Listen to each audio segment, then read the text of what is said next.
Malu's food art ഇതുവരെ subscribe ചെയ്യാത്തവരുണ്ടെങ്കിൽ ഒന്ന് സബ്സ്ക്രൈബ് ചെയ്ത് സപ്പോർട്ട് ചെയ്തേക്കണേ. നമുക്ക് ഈ മസാല പാസ്തയ്ക്ക് വേണ്ടുന്ന മാക്രോണി ഞാൻ ഇവിടെ എടുത്ത് വെച്ചിട്ടുണ്ട്. അപ്പം ഞാനൊരു 170 ഗ്രാം പാസ്തയാണ് എടുത്തേക്കുന്നത്. ഇത് ഏകദേശം ഒരു 2-3 പേർക്ക് കഴിക്കാൻ പറ്റും. കാരണം 170 ഗ്രാംസ് അത് ബോയിൽ വരുമ്പോഴത്തേന് കുറച്ചുകൂടെ അത് വലുതായി കിട്ടും. അപ്പം ഞാൻ ഇത് ആദ്യം തന്നെ ബോയിൽ ചെയ്തെടുക്കുവാണ്. അപ്പം അതിന് ഞാനൊരു 2.5 ഗ്ലാസ് വെള്ളം തിളപ്പിക്കാൻ വെക്കുവാണ്. അപ്പം നമുക്ക് ആദ്യം തന്നെ വെള്ളം ഒന്ന് ബോയിൽ ചെയ്തെടുക്കാം. അപ്പം നമുക്ക് പിന്നെ പാസ്ത ഇട്ട് കഴിയുമ്പോൾ വളരെ പെട്ടെന്ന് തന്നെ അത് കുക്കായി കിട്ടും.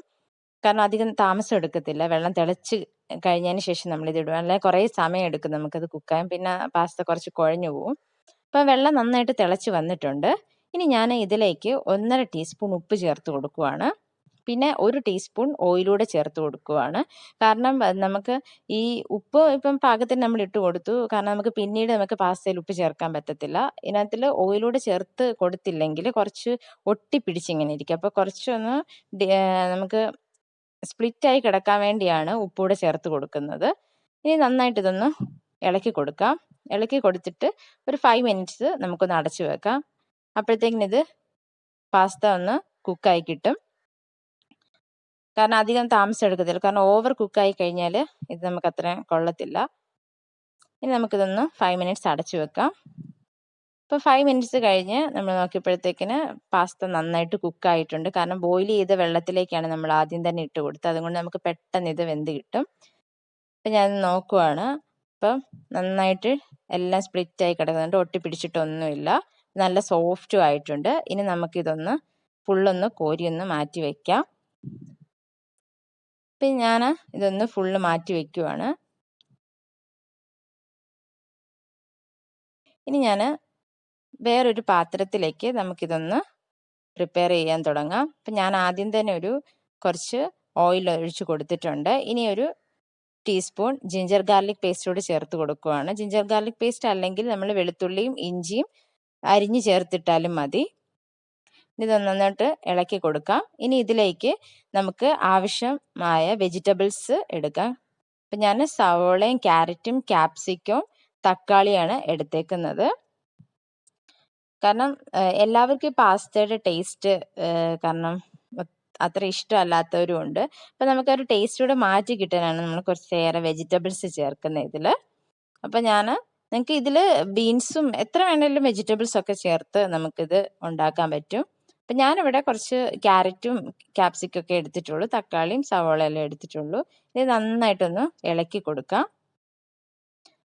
അപ്പം നന്നായിട്ട് ഇതൊന്ന് ഇളക്കി കൊടുത്ത് ഇതിലേക്ക് നമുക്ക് കുറച്ച് ഉപ്പൂടെ ചേർത്ത് കൊടുക്കാം. ഉപ്പൂടെ ചേർത്ത് കൊടുക്കുമ്പോഴത്തേക്കിന് പെട്ടെന്ന് തന്നെ ഇത് ഒന്ന് വഴറ്റി കിട്ടും നമുക്ക്. അപ്പം ഞാൻ ഇതിലേക്ക് 1 ടീസ്പൂൺ ഉപ്പ് ചേർത്ത് കൊടുക്കുകയാണ്. ഇനി നന്നായിട്ട് വീണ്ടും ഒന്ന് ഇളക്കി കൊടുക്കാം. കാരണം ഇത് പാത്രം നമ്മൾ അടച്ചു വെക്കണ്ട. കാരണം ഒത്തിരി അങ്ങ് കുഴഞ്ഞു പോകും. വഴറ്റി അത്രയും പോകും. അത്ര നമുക്ക് കുക്കായി കിട്ടണ്ട. ജസ്റ്റ് ഒന്ന് ഫ്രൈ ആയി എടുത്താൽ മതി. ഇപ്പം നമ്മളുടെ വെജിറ്റബിൾസ് ഏകദേശം ഫ്രൈ ആയി വന്നിട്ടുണ്ട്. ഇനി ഞാൻ ഇതിലേക്ക് മസാല ചേർത്ത് കൊടുക്കുവാണ്. മസാല ഞാൻ മുളക് പൊടിയും ചേർത്ത് കൊടുത്തിട്ടുണ്ട്. മുളക് പൊടി ഒരു ടീസ്പൂൺ മുളക് പൊടി ചേർത്ത് കൊടുത്തിട്ടുണ്ട്. ഇനി ഞാൻ ഇതിലേക്ക് 1/2 ടീസ്പൂൺ മഞ്ഞൾപ്പൊടി ചേർക്കുവാണ്. ഇനി ഞാൻ ഇതിലേക്ക് കുറച്ച് മല്ലിപ്പൊടിയും കൂടെ ചേർത്ത് കൊടുക്കും. മല്ലിപ്പൊടി ഞാൻ 1 ടീസ്പൂൺ ചേർത്ത് കൊടുക്കുവാണ്. നമുക്ക് നന്നായിട്ടൊന്ന് ഇളക്കി കൊടുക്കാം. ഈ മസാലയൊക്കെ ആ ഉള്ളിയിലൊക്കെ ഒന്ന് പിടിച്ചു വരത്തക്ക രീതിയിൽ നമുക്കൊന്ന് ഇളക്കി കൊടുക്കാം. നന്നായിട്ടൊന്ന് ഇളക്കി കൊടുക്കണം. നമ്മൾ ഒത്തിരി തീയിലിട്ടിത് കുക്ക് ചെയ്തെടുക്കണ്ട. ഒരു മീഡിയം ഫ്ലെയിമിൽ വെച്ചിട്ട് ഇളക്കി കൊടുത്താൽ മതി. ഇനി ഞാൻ ഇതിലേക്ക് കുറച്ച് വെള്ളം ചേർത്ത് കൊടുക്കുകയാണ്. ഈ വെള്ളം എന്ന് പറഞ്ഞാൽ നമ്മളെ പാസ്ത വേവിച്ച വെള്ളമാണ്. അതൊരു 2-3 ടീസ്പൂണാണ് ഞാൻ ചേർത്ത് കൊടുത്തത്. അപ്പം നമുക്ക് വേവിച്ച വെള്ളം ചേർക്കുമ്പോൾ കുറച്ചുകൂടെ നല്ലതായിരിക്കും. പിന്നെ അതിൻ്റെ കൂടെ എക്സ്ട്രാ അല്ലാതെ പച്ചവെള്ളം കൂടെ ചേർത്ത് കൊടുത്താൽ മതി. അപ്പം ഞാൻ ഇതിലേക്കൊരു 1/2 ഗ്ലാസ് വെള്ളം കൂടെ ചേർത്ത് കൊടുക്കുകയാണ്. അപ്പം നമുക്ക് ബോയിൽ ചെയ്ത വെള്ളവും പിന്നെ എക്സ്ട്രാ കുറച്ചുകൂടെ വെള്ളം ചേർത്ത് കൊടുത്താൽ മതി. ബോയിൽ ചെയ്ത വെള്ളമാകുമ്പോൾ കുറച്ചുകൂടെ ഒന്ന് പശയായിട്ടിരിക്കും. അതിനാണ് നമ്മൾ കുറച്ച് ചേർത്തത്. അതിന് ശേഷമാണ് പച്ചവെള്ളം കൂടെ ചേർത്തത്. ഇനി നമുക്ക് ആവശ്യത്തിന് ഉപ്പൂടെ ഒന്ന് ചേർത്ത് കൊടുക്കാം. ഉപ്പ് നമ്മൾ ആദ്യം തന്നെ പാസ്തയിൽ ഇട്ടിട്ടുണ്ട്. പിന്നെ ഞാൻ അല്ലാതെ വഴറ്റാൻ നേരം ഇട്ട്, പിന്നെ അതനുസരിച്ച് നിങ്ങൾ നോക്കിയിട്ട് കൊടുത്താൽ മതി. ഇനി നമുക്കിതൊന്ന് അടച്ച് വെക്കാം. എന്നിട്ട് ആ വെള്ളം ഒന്ന് വറ്റിച്ച് ഒന്ന് എടുക്കാം. ഇപ്പോൾ ഒരു 5 മിനിറ്റ് വെച്ചാൽ മതി. നമ്മളിപ്പം 5 മിനിറ്റിന് ശേഷം ഇതൊന്ന് തുറന്ന് നോക്കുവാണ്. അപ്പോഴത്തേക്കിന് വെള്ളം ഏകദേശം ഒന്ന് വറ്റി വന്നിട്ടുണ്ട്. അപ്പം ഇനി ഇത് നമ്മൾ തുറന്ന് വെച്ചിട്ട് ഇളക്കി കൊടുത്താൽ മതി. അപ്പോഴത്തേക്കിന് വെള്ളം കുറച്ചുകൂടെ ഒന്ന് വറ്റിക്കിട്ടും.